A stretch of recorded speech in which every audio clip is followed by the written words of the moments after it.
Bom dia, irmãos, sejam bem-vindos a mais um EBD. E hoje a gente vai falar sobre um tema super difícil: conviver com quem é diferente. Conviver com quem pensa e age muito diferente da gente. Principalmente nesse momento do nosso país em que nós estamos tão polarizados, né? Um grupo defende uma coisa e acha que o outro é inimigo, esse que é taxado de inimigo discorda do primeiro grupo e também taxa de inimigo.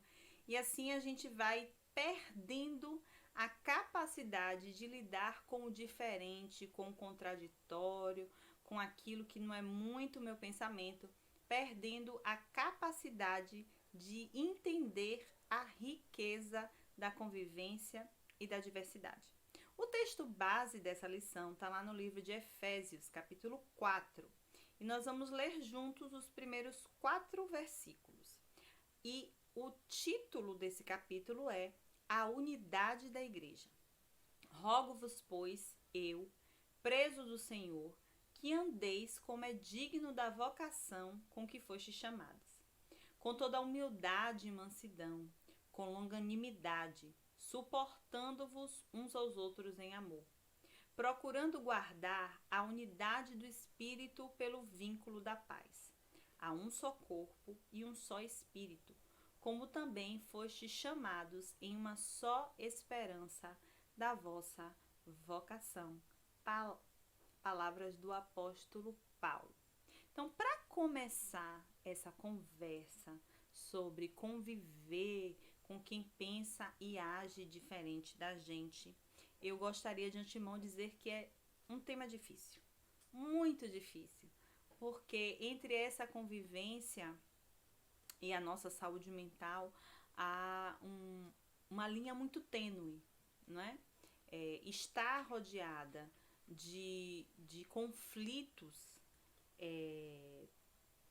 fonte de estresse. Nós já falamos sobre estresse em uma lição anterior, mas é fonte de muito estresse e pode prejudicar a nossa saúde mental, né? A nossa capacidade de viver nesse mundo com o mínimo de equilíbrio, de conforto emocional. E às vezes nós somos ensinados a manter relações que podem ser muito tóxicas, muito prejudiciais, que prendem a gente a culpa, a passado, a feridas. E conviver com o diferente, conviver nessas relações, às vezes pode ser prejudicial. É por isso que eu sempre falo sobre a importância do Espírito Santo nas nossas lições. A Bíblia diz que o Espírito Santo nos convence do pecado, da justiça e do juízo. E é Ele que nos guia no caminho da verdade. Então, nós precisamos muito do auxílio do Espírito Santo para ter esse discernimento. A Bíblia diz que o Espírito Santo pode nos possibilitar discernimento de espírito, discernimento no nosso espírito, para que a gente possa tomar as melhores decisões, inclusive sobre quando realmente importa conviver com o diferente e quando conviver com o diferente acaba se tornando uma fonte de estresse, de toxicidade para a nossa saúde mental. Só o Espírito Santo pode nos guiar nesse caminho. Mas, voltando para o que a lição nos diz, eu quero introduzir, conversando com vocês sobre um termo que está em alta agora, que é a polarização. O que é polarização? A polarização vem dos estudos da física, né? Quando se percebe que existem 2 polos, um negativo, um positivo, um que atrai e um que repele. Então, são 2 lugares que são opostos, que criam um antagonismo entre eles, 2 polos opostos, como a física costuma dizer. E o nosso país está mergulhado nessa polarização. E o que é mais prejudicial dessa polarização é que você acaba sendo retroalimentado pelas pessoas que pensam como você, falam como você, entendem o mundo como você. E isso deriva desse momento que a gente vive, de como as redes sociais vivem de como elas atingem a gente, de como elas captam a nossa atenção. E nós costumamos dizer em ciências políticas que isso é um algoritmo, porque de fato é um cálculo, é um algoritmo. Então o que é que acontece? Quando eu estou, e já falei isso também em outra, vou ser repetitiva, né? Já falei isso em outra lição. Quando eu abro o meu computador e eu procuro lá ofertas de panelas, automaticamente, quando eu estou numa rede social, quando eu abro o meu e-mail, quando eu procuro uma notícia, aparecem cookies, propagandas, né? De panelas, não é assim? Às vezes eu não preciso nem procurar. Às vezes eu não sei se já aconteceu com os irmãos, comigo já aconteceu algumas vezes. Eu comento em voz alta. Ai, que vontade que eu tenho de voltar a viajar. Eu tô com muita saudade de viajar. E de repente, quando eu abro as minhas redes sociais, quando eu abro o meu celular, aparecem lá um monte de pacote de viagens. O algoritmo, ele exige para trazer para você a informação, a promoção, aquilo que você deseja. Então, o que é que acontece? É um ciclo vicioso. Eu penso como o lado A. O algoritmo vai fazer chegar a mim pessoas nas redes sociais que pensem igualzinho ao lado A. Aí ela lê o que eu escrevo, eu leio o que ela escreve, e a gente só vai debatendo as ideias que são concordantes, as ideias que são similares, parecidas. E isso vem de um estudo social que inclusive foi utilizado na Segunda Guerra. Mesmo quando eu estou errado, ou mesmo quando eu estou perdendo, se eu recebo notícias de que está dando certo, que você não está perdendo, você é retroalimentado por essa mensagem, você acaba acreditando nela. Essa semana minha mãe estava assistindo um filme na Netflix sobre a Segunda Guerra Mundial, uma cidade, se eu não me engano, na Holanda, que os alemães tinham ocupado essa cidade, tomado o controle, né, da cidade. A guerra havia acabado, a Alemanha já havia perdido, mas os moradores da cidade não sabiam. Então, os alemães que viviam naquela cidade mantiveram a situação como estava, como se a Alemanha tivesse ganhado a guerra. E eles mantêm, então, a repressão, a ditadura, o controle da cidade, como se a Alemanha tivesse ganhado aquela guerra. Então, aquelas pessoas da cidade acreditavam só na informação que chegava para elas. E o que está acontecendo hoje é que nós estamos assim, sendo retroalimentados pelo pensamento que é igual a gente. A gente não consegue mais estabelecer um diálogo com um pensamento que é diferente de forma civilizada. Eu vou falar de novo sobre o Espírito Santo porque a gente precisa ter discernimento. Tem coisas que são inegociáveis. E a Bíblia vai falar disso. Tem valores na nossa vida que são inegociáveis. E quanto a isso não há discussão. E eu não abro mão de alguns desses valores. Mas tem coisas que não são manutenção dos valores da vida, que são opiniões diferentes. Então eu posso dizer que o maior escritor da literatura brasileira é Machado de Assis. E uma outra pessoa entender que o maior escritor da literatura brasileira é Jorge Amado. São opiniões diferentes. Mas há valores que são inegociáveis. O direito do ser humano à dignidade é inegociável. O direito à vida abundante que Cristo Jesus veio nos ofertar, isso é inegociável.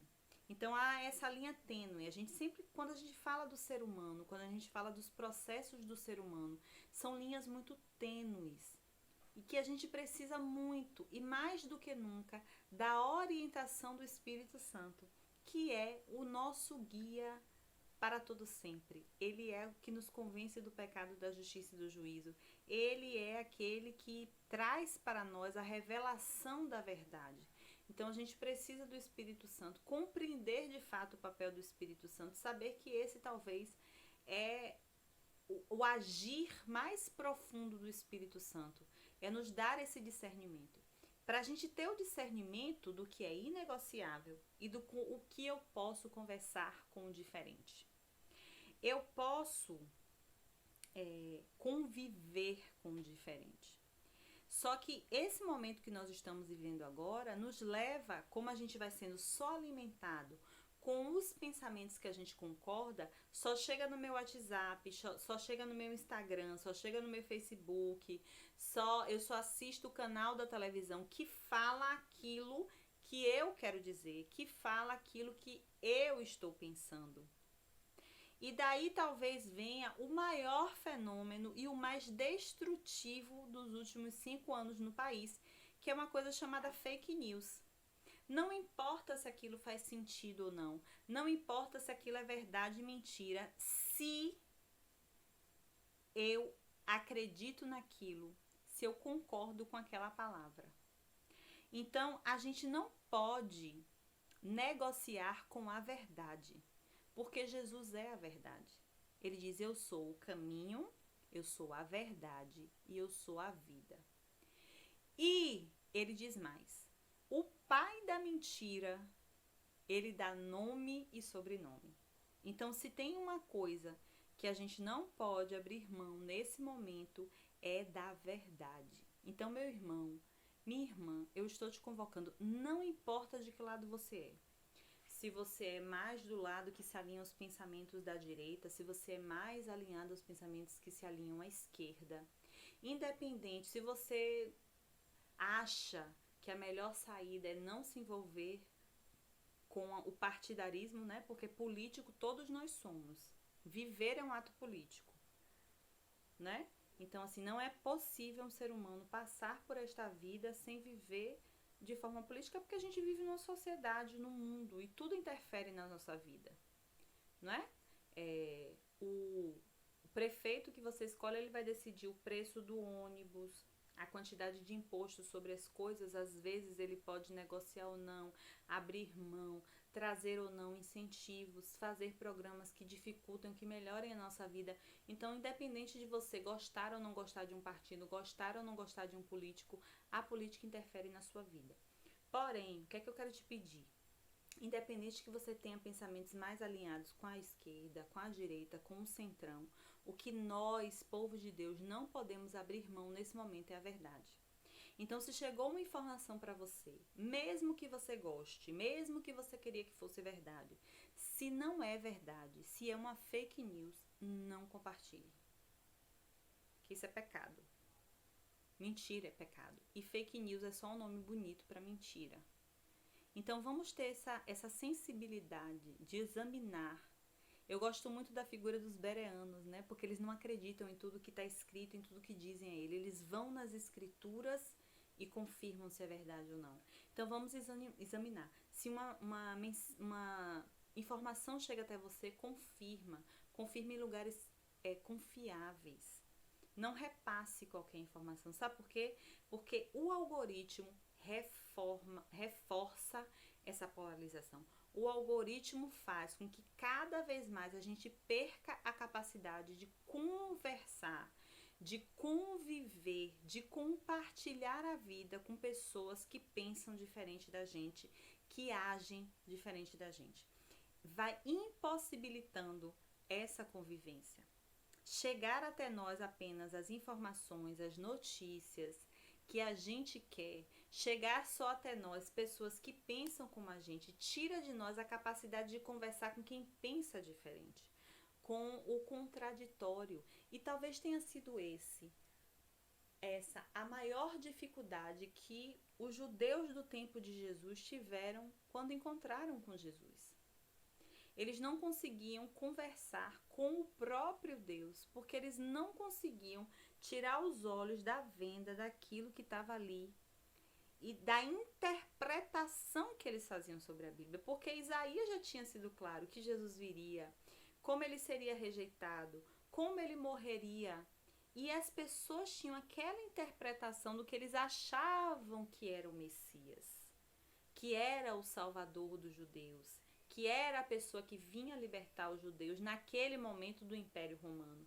Eles não conseguiam lidar com o discurso de Jesus, eles não conseguiam lidar com a vida de Jesus, eles não conseguiam lidar com o Evangelho, porque eles ficavam presos na interpretação que eles faziam sobre aquela palavra. E o que é que aconteceu?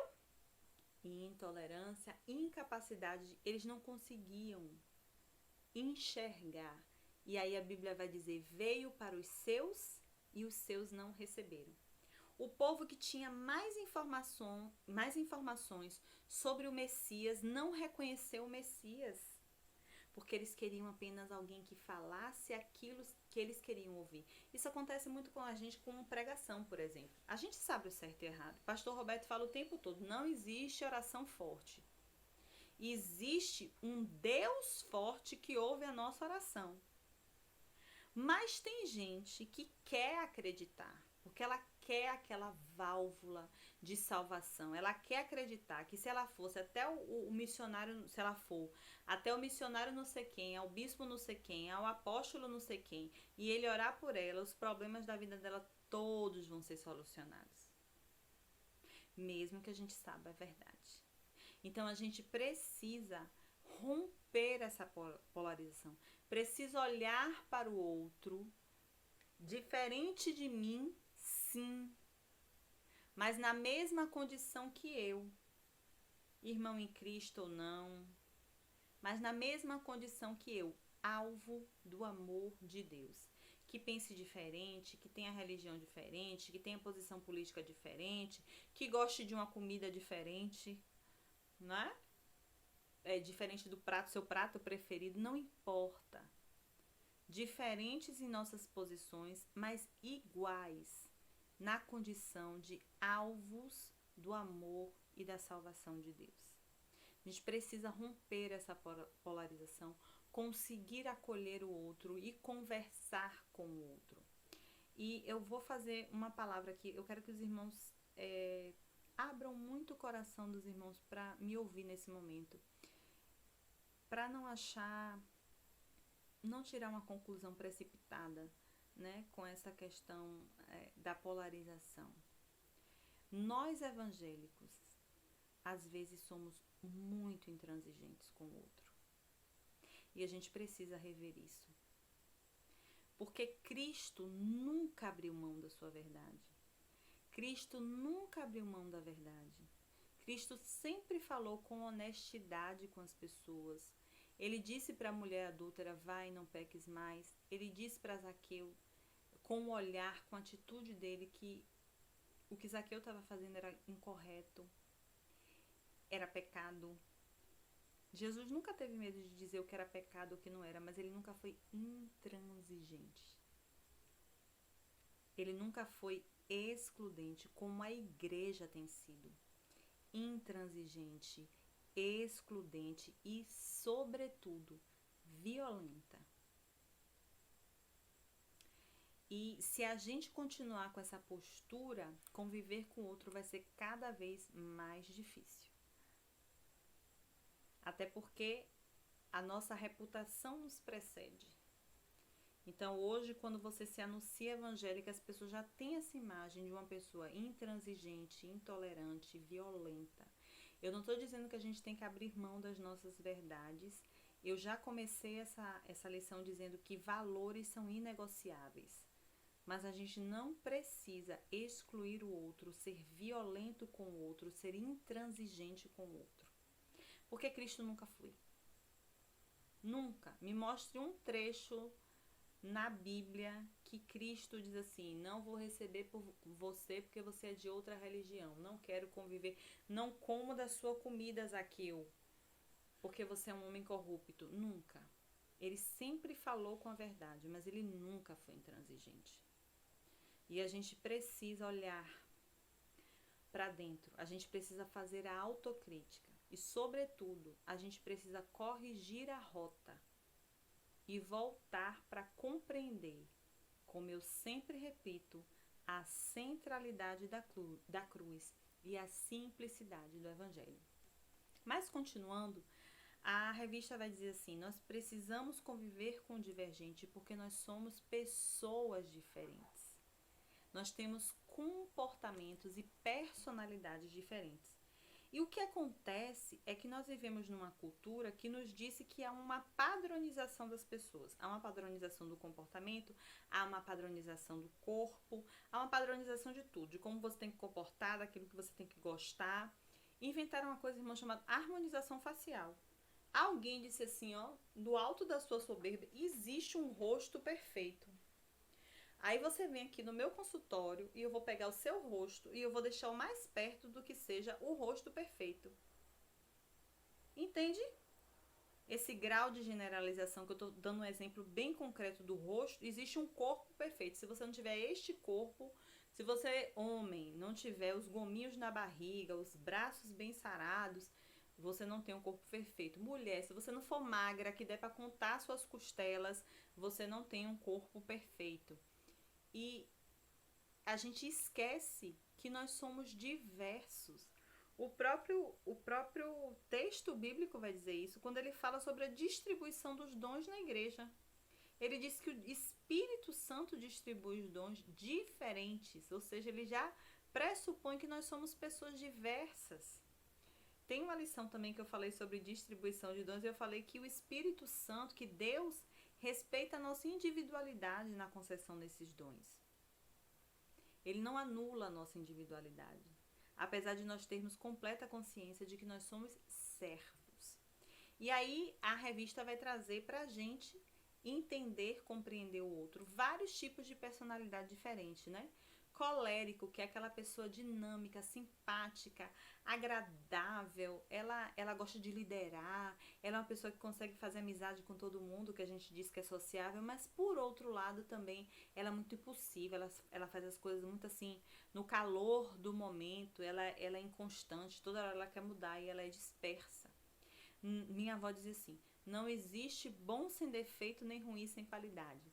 Qual é a melhor personalidade? Não existe. Todas as personalidades têm defeitos e têm qualidades, porque nós só alcançaremos a estatura do varão perfeito quando nós estivermos frente a frente com o Senhor, quando os nossos corpos tiverem sido glorificados, quando nós estivermos na glória do Senhor. Então tem o colérico, e aí você vai conviver com essa pessoa colérica, você vai conviver com o defeito e com a qualidade. A pessoa passional é uma pessoa assim que sempre olha para o lugar mais alto, né? Uma pessoa que tem esse senso de grandeza, mas que ao mesmo tempo ele é capaz de renunciar a qualquer coisa material, ele é capaz de se sacrificar por um bem maior ou pelo seu ideal, como alguns apóstolos fizeram, né? Abdicaram de seus cargos, de seus postos por um bem maior. Então sempre tem defeitos e qualidades. Nervoso é aquele que está sempre em busca de novidade. Ele tem essa necessidade constante da mudança. Ele é uma pessoa entusiasmada, procurando sempre novas emoções. Mas ele é inimigo da rotina, da disciplina, do tédio. Às vezes ele pode ser uma pessoa instável. Tem o sentimental, ele é um pouco introvertido, ele é mais fechado, ele medita mais, ele tem mais criticidade sobre as coisas, mas ao mesmo tempo ele é um pouquinho reservado, né? Não é tão sociável. Ele desanima, ele talvez possa ficar sempre descontente consigo. Lembra que a gente falou um pouquinho sobre a depressão, sobre isso, né? Sentir inadequado, inútil. Tem o sanguíneo, é uma pessoa extrovertida, espirituosa, ela é uma pessoa engraçada, ela tem iniciativa, ela é corajosa, mas também ela é uma pessoa que talvez se aproveite das situações. Tem o indolente, que é acomodado às vezes, ele sempre precisa de alguém ali como se fosse um coach incentivando ele a fazer as coisas, senão ele não sai no lugar. Ele não tem assim grandes ideais, eu quero alcançar esse objetivo, para ele viver aquela vida ali tá suficiente, mas isso acaba gerando um vazio interior, né? É uma pessoa que precisa sempre encontrar alguém para lhe animar, para dar sentido para aquilo, senão ela não sai do lugar. E por fim, ele fala sobre o apático, né? Que é uma pessoa mais fechada, que vive à parte, que não vê brilho em nada, ele não gosta muito de vida social. Então, cada um de nós é diferente, cada um de nós tem uma personalidade diferente. E para conviver com o outro, a gente precisa entender também a personalidade do outro. Entender a personalidade do outro é aceitar tudo, Yumi, que ele faz porque ele tem essa personalidade? Não. Porque a Bíblia diz que nós somos naturalmente inclinados ao pecado, mas nós fomos resgatados do lamaçal do pecado para o reino do Filho do seu amor. Nós somos novas criaturas. A Bíblia diz assim: uma vez que você encontra-se com Cristo, as coisas velhas se passaram e eis que tudo se fez novo. Então é vida nova. E a gente pode consertar através do Espírito Santo, da revelação do Espírito Santo em nossas vidas, aquilo que a gente pode melhorar, né? E a gente não precisa aceitar tudo do outro, mas a gente pode tentar entender a personalidade, como o outro se comporta, para que a gente tenha uma convivência melhor, para que a gente saiba, ele me machucou, mas ele é uma pessoa impulsiva, ele fez aquilo no momento. Quando ele vem, ele me pede perdão, eu vejo verdade, eu vejo que ele parou, que ele pensou e que ele viu, que ele agiu no calor do momento, que ele foi impulsivo, que ele não pensou direito, ele não pensou que ele ia me machucar. Olha como é mais fácil compreender o outro, quando eu compreendo as personalidades. A revista também nos dá indicativos, né? Uma coisa que eu gosto muito dessa revista é que ela sempre indica formas de lidar com as situações. E aí a revista nos traz alguns pontos para a gente envidar. É preciso que a gente faça um esforço para essa convivência saudável. A primeira coisa que ela fala é que a gente precisa reconhecer e admitir os nossos próprios erros. Nós vivemos numa sociedade que nos ensinou que as pessoas boas são as pessoas fortes, as pessoas impecáveis, santas, que nunca cometem erro, e a gente sabe que isso é impossível. Nós somos humanos, nós ainda não temos a estatura do varão perfeito e a gente faz erros, a gente comete erros, a gente erra. E não há nada que nos diminua se a gente reconhecer e admitir.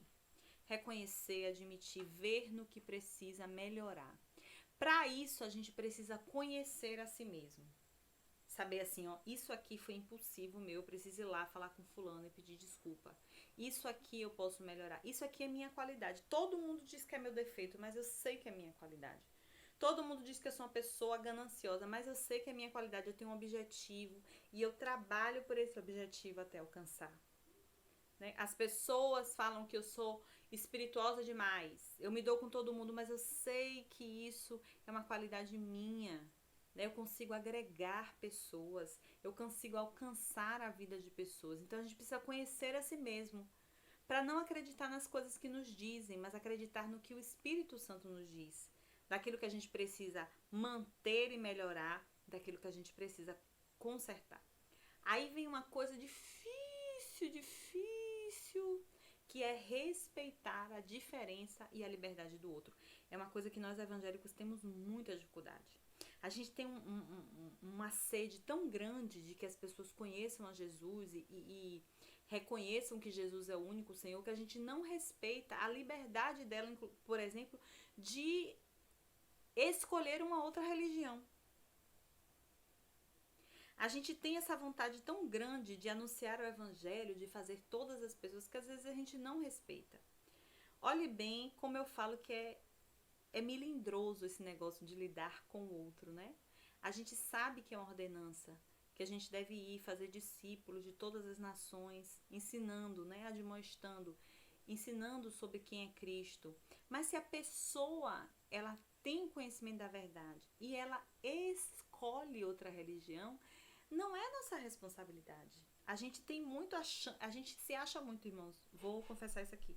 A gente acha que a gente pode muita coisa. A gente acha que a gente pode decidir a vida espiritual de outra pessoa, quando a Bíblia nos diz o tempo todo, não somos nós. Não é sobre nós, não somos nós. Quem nos convence do pecado, da justiça e do juízo é o Espírito Santo. O que a gente faz é viver a verdade de Cristo na nossa vida, para que o nosso testemunho mobilize as pessoas do lugar onde elas estão.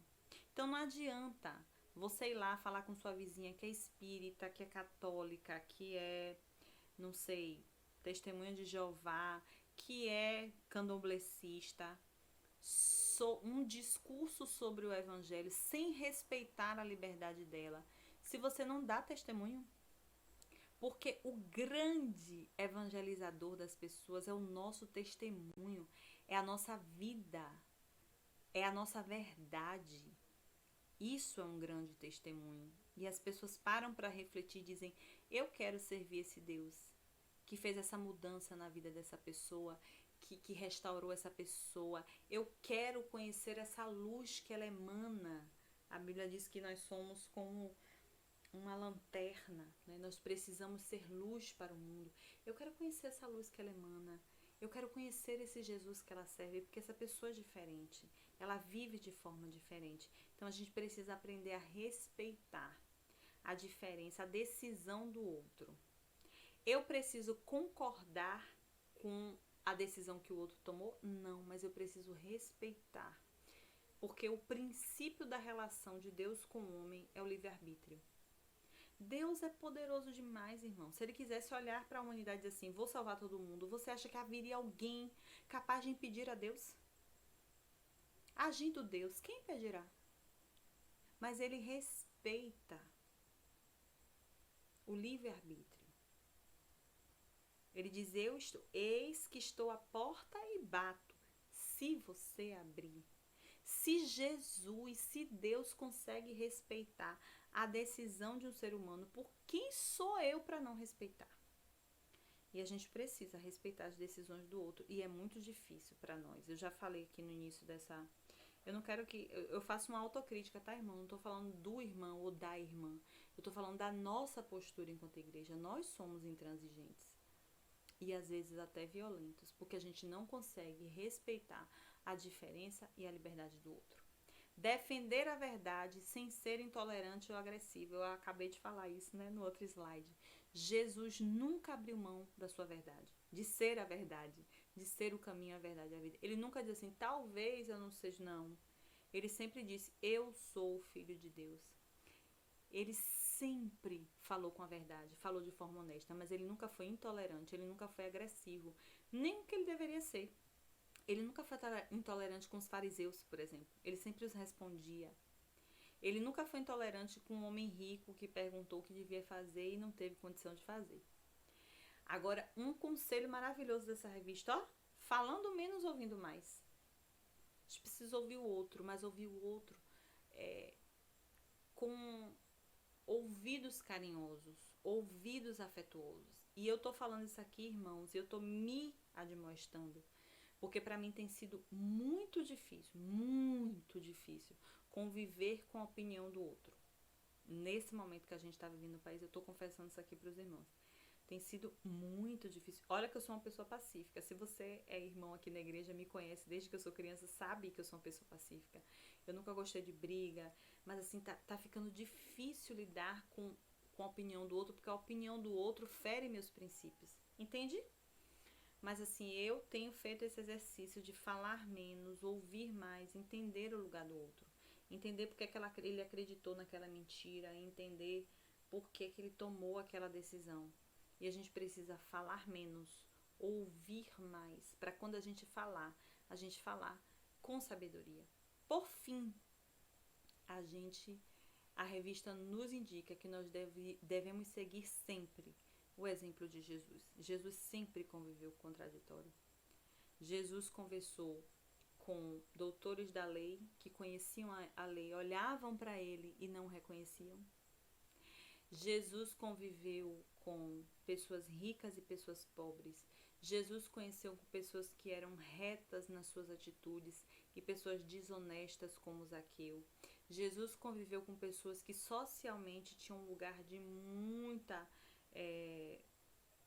muito privilégio, tinha um reconhecimento social como uma pessoa assim de reputação ilibada, e conviveu com prostitutas e beberrões. Jesus conviveu com todo tipo de gente. E esse é um chamado de Cristo para nós, conviver com as pessoas. Não existe evangelho de Cristo, a gente na igreja, um falando o que o outro quer ouvir. O O Evangelho de Cristo se vive na vida cotidiana, encarando as pessoas diferentes, convivendo com as pessoas diferentes. E eu espero muito, eu tenho orado muito, porque eu vejo no horizonte um ano de 2022 muito difícil. Então, eu peço que os irmãos se unam em oração para que a gente possa vencer essa polarização, que a gente possa conseguir discutir ideias políticas sem desejar o mal do outro, sem agredir o outro, sem ser violento com o outro, que a gente possa discutir no campo das ideias, que a gente possa discutir o que é melhor para todos, para nós, povo de Deus, mas para todo o país. Não pensar só no nosso umbigo, não é pensar o que é bom para todo mundo. E eu tô falando isso para mim mesma, tá, irmãos? Então eu quero pedir aos irmãos que orem para que a gente consiga conviver com quem age e pensa diferente da gente, mantendo os nossos valores, sem abrir mão dos nossos valores, mas tendo um comportamento diferente, menos polarizado, menos violento, para que a gente consiga ter um 2022 melhor. Eu espero que essa lição tenha edificado e falado com os irmãos como falou comigo, né, ao prepará-la, e que a gente possa se encontrar no próximo domingo, que a sua semana seja muito abençoada, que Deus nos abençoe a todos. Até mais!